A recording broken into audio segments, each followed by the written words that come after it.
Alright, today we're going to show you what we do when we can stew. And what I mean by canning stew is we take the raw products, put them in the jar, and pressure cook them. And this is what the finished product looks like. And that's rabbit stew in there. So I'm going to show you how you get from raw to finished product. So we've got our clean jars. We use half gallon for the stew. So we're going to start with a half gallon. And we don't use any particular measurement or anything like that. We just eyeball it. I think a lot of people do. But the meat goes in first. And then this is rabbit. Good boneless chunks of rabbit. So in we go. We're going to split what's left of this rabbit into 2 jars.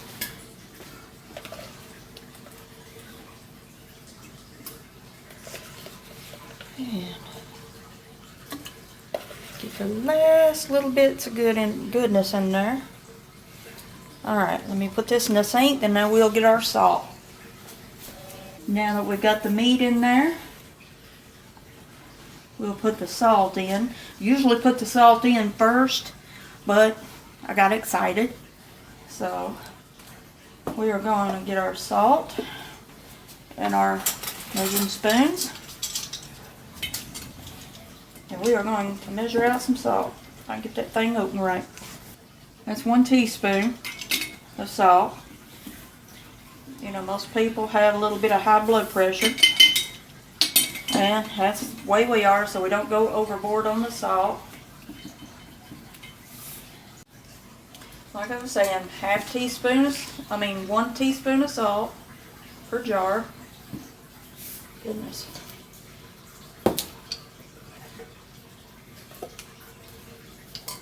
My canister is not cooperating, so we're getting a little extra salt in there. Alright. So we're done with the salt. We have 2 jars of 2 jars of rabbit. And now we're going to take 2 jars of beef stew. Now what we did, we got beef roast and cubed it somewhat. You don't have to have it any particular way. It's nothing special because by the time you cook it up into stew, it should fall apart pretty well. So you just kind of eyeball it some. Everybody's taste and how much meat that they want in their stew is different. But this is going to make one real good dinner one night whenever you just don't feel like cooking or somebody's not well. This will be a real good dinner. And as I said before, wash your hands every time you deal with your meat.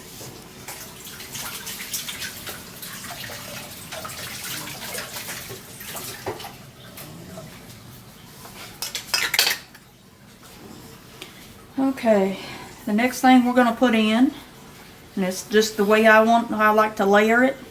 Ain't nobody, everybody's, cup of tea, but this is the way I do it. You take your potatoes. I had a lot of small potatoes in our harvest this year. So we are going to put a generous amount of potatoes in the jar. Alright. And we're going to move this out of the way. And we're going to move on to the green beans. This is the fun part because I usually make a mess of this. We put our green beans in.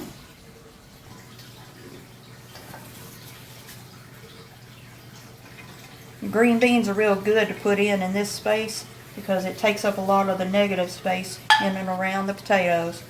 And if you heard that pop, that means that one of my other jars just sealed completely by cooling off. So that means that's a good jar of stew already sealed. Now that we're done with the green beans, we're going to move on to the carrots. I'm going to drop us some carrots in here. We just chopped up some baby carrots. We didn't get carrots growing this year, so we just had to buy some. Otherwise, it would have been a whole homegrown stew. But in theory, you can grow everything that you put in these jars. And the dog will get that carrot.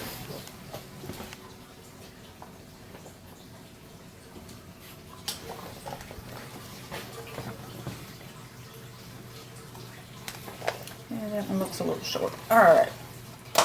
Now for onion. Not everybody's partial to onion, but I am. It doesn't take a lot. Put the onion in there. Push stuff down good. Because when you add water, the stuff's going to settle and you're going to push it down. You need to have everything down 1 inch from the top. Which you don't really see that it might go that way, but it will. Alright, jar number 4 there.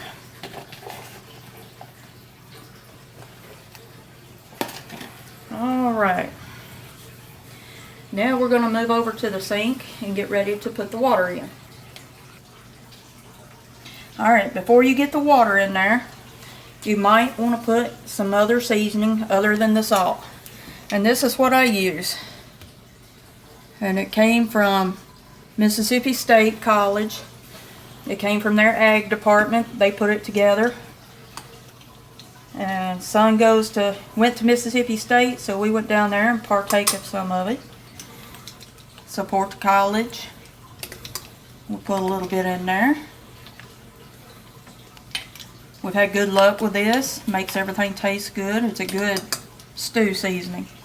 So we'll put the top back on that, get it out of the way.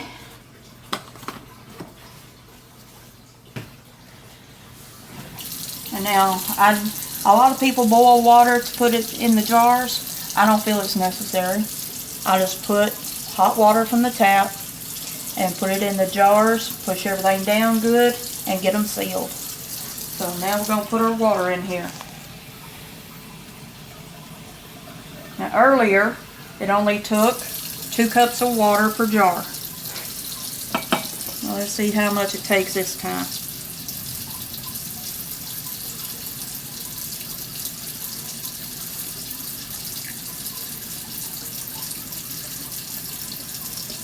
This is going to take a little bit more. Let's push our veggies down in there some more. It won't take a lot more.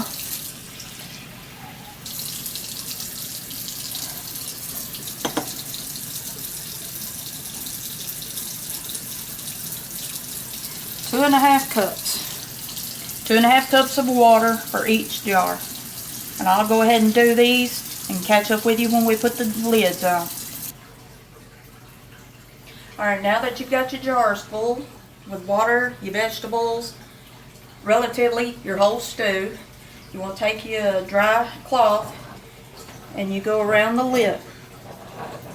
Because you're not going to get a good seal on your jars if you don't dry that lip off and make sure that you don't have any residue, any food, any meat, anything that might cause the lid to fail to seal. That's how I do it. Just give it a quick spin around. Get that top good and clean. Now for these I use the wide mouth jars. I believe that's the only way you can get half gallons anymore. So we got our lids and rings together. We're going to lay everything out. And yes, I do shake, so I do it this way. Take our lid and our ring. Flip it over, slap that sucker on there. Hand tight only.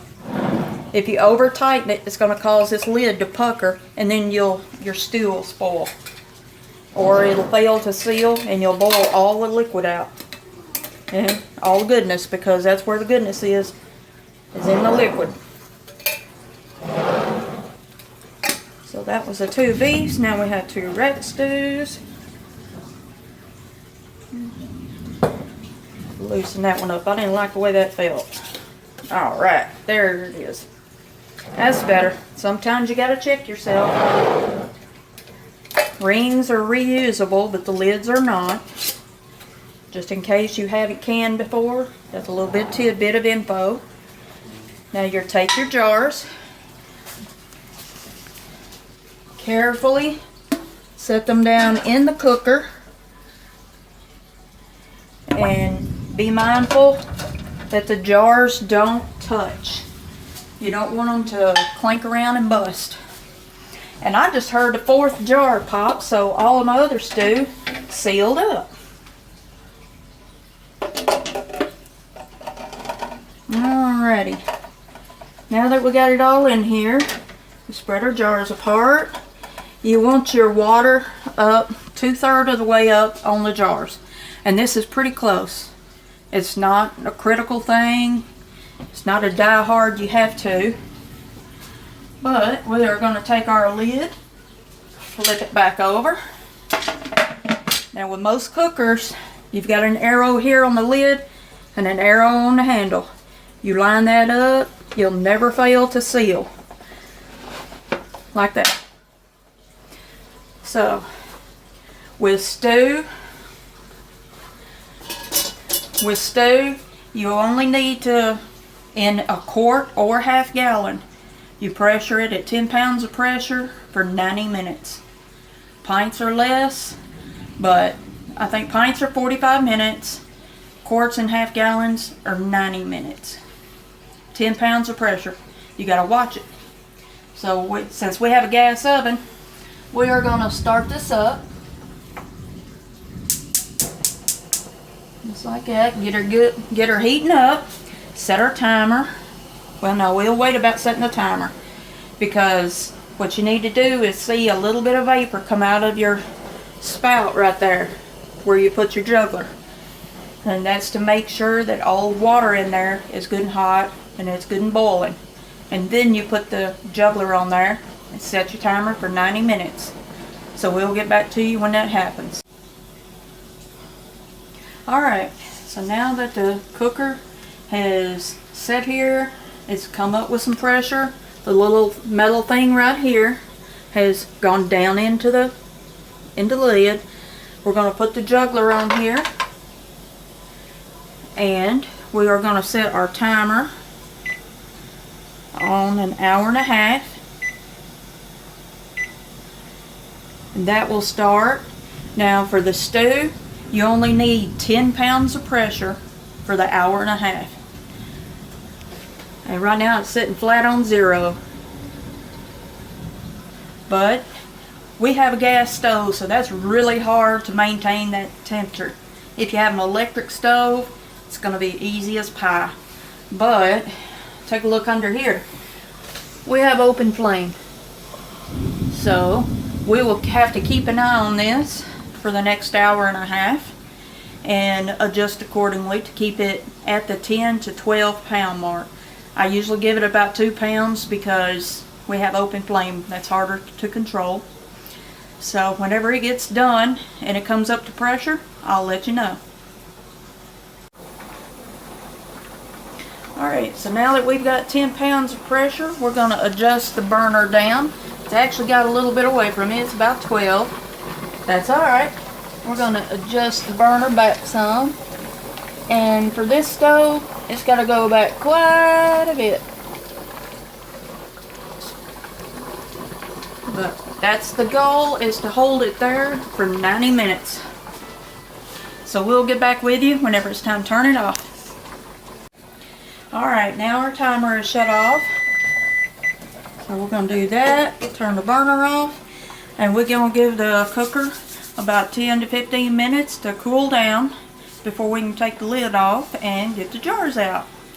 So, and that will conclude this video, because what's going to come out of this cooker looks just like the jars I showed you to begin with.